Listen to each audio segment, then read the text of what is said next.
नमस्कार साथियों, आप सभी का एक बार फिर से स्वागत है आपके अपने यूट्यूब चैनल सरकारी गेस्ट पर। आज है 15 जून और आज आरआरबी एनटीपीसी का कोई एग्ज़ाम नहीं है, तो आज हम बात करेंगे जो प्रीवियस ईयर में क्वेश्चन यानी प्रीवियस ईयर और प्रीवियस शिफ्टों में जो क्वेश्चन पूछे गए हैं उनको एनालिसिस कर जो आगे आने वाली शिफ्टों में है किस प्रकार के क्वेश्चन पूछे जा सकते हैं उन पर बात करेंगे और उसके साथ एक्स्ट्रा फैक्ट भी बात करेंगे क्योंकि वहाँ से अक्सर क्वेश्चन पूछे जाते हैं। चलिए बिना किसी देरी के साथ वीडियो को स्टार्ट करते हैं। और आगे बढ़ने से पहले आप सभी से निवेदन है, अगर आप चैनल पर नए हैं तो चैनल को सब्सक्राइब कर लीजिए, साथ ही साथ बेल आइकन को प्रेस कर लीजिए ताकि आने वाली वीडियो आपको सबसे पहले मिल सके। तो चलिए वीडियो को स्टार्ट करते हैं। इससे पहले भी हमने काफ़ी शिफ्टों का एनालिसिस किया है, अगर आपने वो नहीं देखा है तो डिस्क्रिप्शन में लिंक दिया हुआ है प्ले लिस्ट का और देख सकते हैं। और आगे आने वाले शिफ्टों में जो भी क्वेश्चन आएंगे आप हमारे टेलीग्राम लिंक पर बता सकते हैं ताकि आने वाले बच्चों की उसमें हेल्प हो सके। तो लिंक नीचे दे दिया जाएगा या कमेंट में बता देना कि किस टाइप के क्वेश्चन पूछे जा रहे हैं। आगे किसका एग्जाम कौन सी शिफ्ट में, ये भी कमेंट करके बता देना। चलिए बात करते हैं पहले क्वेश्चन पर। पहला क्वेश्चन है, राजस्थान में कौन सी नदी बहती है? तो प्रमुख नदियों की बात करें तो राजस्थान में लूनी नदी, बनास, चंबल, माही, बाणगंगा नदी बहती है। माही नदी भारत की एकमात्र नदी है जो कर्क रेखा को 2 बार काटती है। यह राजस्थान में बहती है। चलिए आगे बात कर लेते हैं। चंबल राजस्थान की वार्षिक नदी है जिसे 12मासी नदी भी कहते हैं। राजस्थान में सबसे खारी नदी की बात करें तो लूनी नदी है। चलिए आगे बात कर लेते हैं अगले क्वेश्चन पर। अगला क्वेश्चन है, हाल ही में प्रधानमंत्री नरेंद्र मोदी के निजी सचिव किसे बनाया गया है? तो इसका सही जवाब हो जाएगा निधि तिवारी को उनके निजी सचिव बनाया गया है। चलिए आगे बात करते हैं अगले शिफ्ट पर, अगले क्वेश्चन पर। अगला क्वेश्चन है, 2024 से 2026 की अवधि के लिए किस देश को अंतर्राष्ट्रीय सौर संगठन सभा का अध्यक्ष चुना गया था? तो इसका सही जवाब हो जाएगा भारत को इसका अंतर्राष्ट्रीय सौर संगठन का अध्यक्ष चुना गया था। चलिए आगे बात कर लेते हैं। 14 जून की फर्स्ट शिफ्ट में पूछा गया था कि IFCI का स्थापना कब की गई थी? यह क्वेश्चन पूछा गया था। चलिए आगे बात करते हैं अगले क्वेश्चन पर। अगला क्वेश्चन है, भारत में मानसून वापस किस कारण से लौटता है? तो ऑप्शन हो जाएंगे तापमान बढ़ने के कारण, ITCZ के दक्षिण की तरफ स्थानांतरण होने के कारण, मानसून प्रारंभ होने के कारण। भारत में मानसून की वापसी प्रमुख कारण से ITCZ जोन के कारण दक्षिण की स्थानांतरण होती है। तो इसका प्रमुख कारण तो यही हो जाएगा ITCZ। तो इसके फुल फॉर्म की बात करें तो इंटर ट्रॉपिकल कंजर्वेशन जोन। चलिए आगे बात करते हैं अगले क्वेश्चन पर। अगला क्वेश्चन है, पूछा गया है भारत का आर्थिक क्षेत्र समुद्र तट से कितनी दूरी पर फैला हुआ है? तो इसका सही जवाब हो जाएगा 200 मीटर की दूरी पर फैला हुआ है। चलिए आगे बात करते हैं अगले क्वेश्चन पर। अगला क्वेश्चन है, अशोक के मास्की अभिलेख किस राज्य में स्थित है? तो इसका सही जवाब हो जाएगा कर्नाटक राज्य के रायचूर जिले में एक शहर है और यह पुरातात्विक स्थल है। वहीं एंशिएंट की बात करें तो 14 जून की फर्स्ट शिफ्ट में पूछा गया था कि चंद्रगुप्त मौर्य ने एक राजा को हराया था और उसकी पुत्री से विवाह किया था, उस पुत्री का क्या नाम था? तो उसका सही जवाब होगा ध्रुवती से। यह इसका सही जवाब हो जाएगा। एंशिएंट से पूछे जा रहे हैं तो इसीलिए हमने अशोक को आज टॉपिक पर बात की है। चलिए आगे बात कर लेते हैं अगले क्वेश्चन पर। अगला क्वेश्चन है, 2011 की जनगणना के अनुसार भारत का लिंगानुपात कितना रहा है था? तो इसका सही जवाब हो जाएगा 943। वहीं बाल लिंगानुपात की बात करें तो 919। चलिए आगे बात करते हैं किस में सबसे ज़्यादा है। तो पहले स्थान पर है केरल जिसका लिंगानुपात है 1024।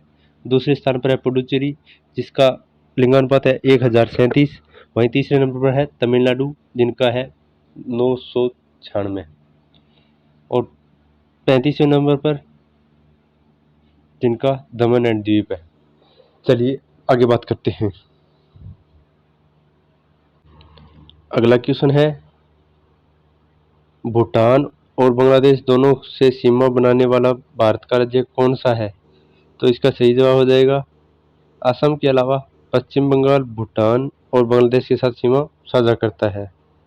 चलिए आगे बात करते हैं नेक्स्ट क्वेश्चन पर। अगला क्वेश्चन है, पूछा जा रहा है 2024 में 24वां संवाद सम्मेलन जिसे संघाई यानी संघाई सहयोग संगठन एससीओ के राष्ट्रीय अध्यक्षों की 24वीं बैठक भी कहा जाता है, इसका आयोजन कहाँ किया गया था? तो इसका सही जवाब हो जाएगा कजाकिस्तान के अस्ताना में इसका सम्मेलन का आयोजन किया गया था। चलिए आगे बात करते हैं। अगला है, भारत ने इस सम्मेलन में विदेश मंत्री डॉक्टर एस जयशंकर के नेतृत्व में भाग लिया था। वहीं G20 शिखर सम्मेलन की बात करें तो जोहान्सबर्ग दक्षिण अफ्रीका में आयोजित किया गया था। 51वीं G7 शिखर सम्मेलन जो कि 15 जून से 17 जून 2025 तक कनाडकिसिक अल्बर्टा यानी कनाडा में आयोजित किया गया था। चलिए वहीं आगे बात करते हैं। तो संयुक्त राष्ट्र महासागर सम्मेलन जो कि जून 2025 में फ्रांस के नीस में आयोजित किया गया था।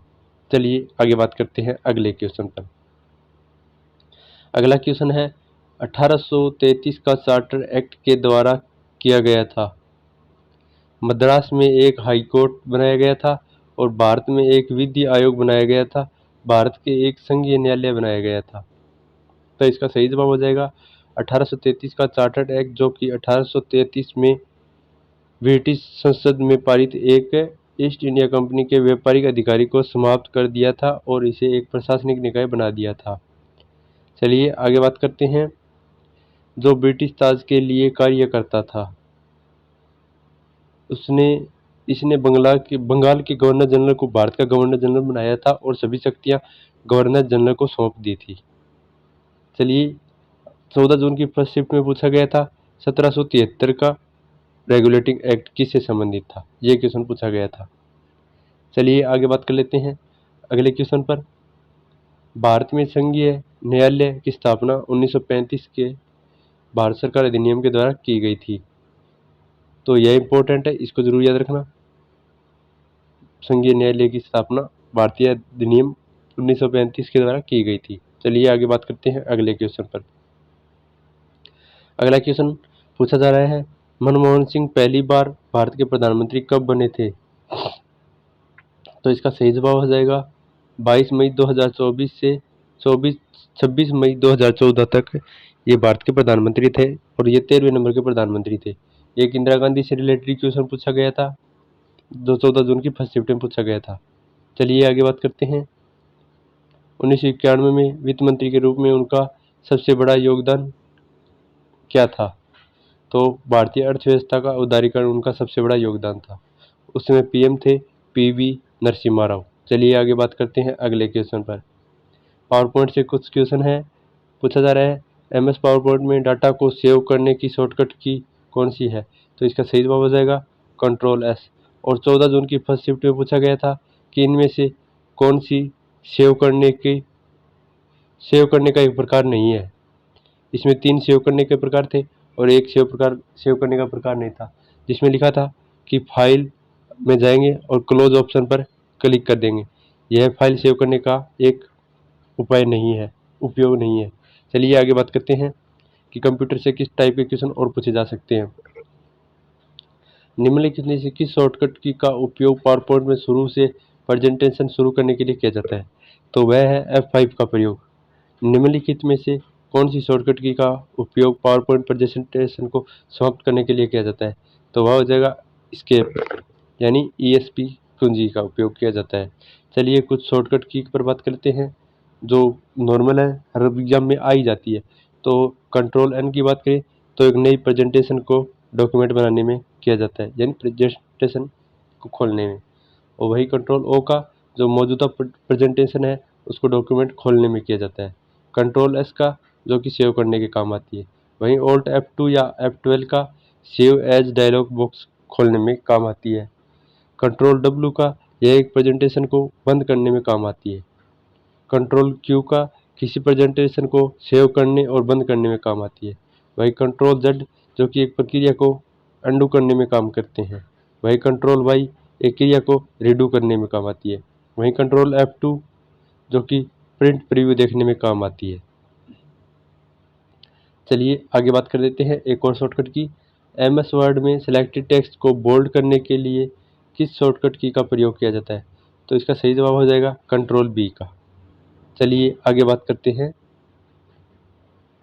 अगले क्वेश्चन पर। अगला क्वेश्चन है फरवरी 2025 में प्रसारण एवं मीडिया से संबंधित डिजिटल इंडिया एक्ट 2025 का मुख्य उद्देश्य क्या था? तो इसका मुख्य उद्देश्य व्यक्ति डेटा की सुरक्षा को बढ़ाना और डिजिटल प्लेटफॉर्म पर पारदर्शिता सुनिश्चित करना था।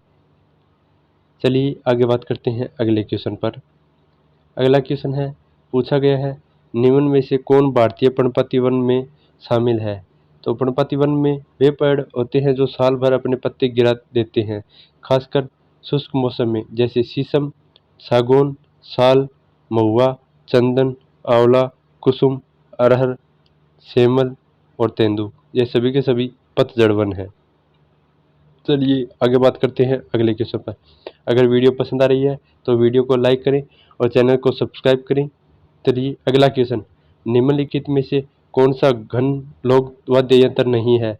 तो मंजीरा, मृदंग, जल तरंग और खड़ताल।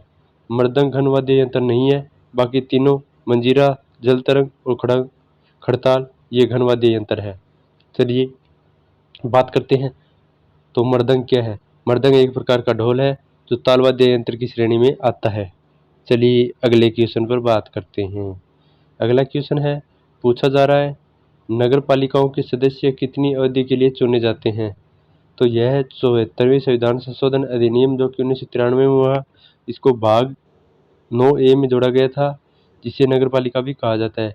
इसे अनुच्छेद 243 से 243 जी में रखा गया है। इसकी अवधि की बात करें तो नगर पालिका की अवधि होती है 5 वर्ष की और सभी सदस्यों को सीधे उस नगर पालिका क्षेत्र के लोगों द्वारा निर्वाचित किया जाता है। चलिए अगले क्वेश्चन पर बात करते हैं। 14 जून पर पूछा गया था तीन सत्रीय में कौन कौन शामिल है? तो उसमें शामिल हो जाएगा ग्राम पंचायत, ग्राम सभा और जिला परिषद। ये इसका सही जवाब हो जाएगा।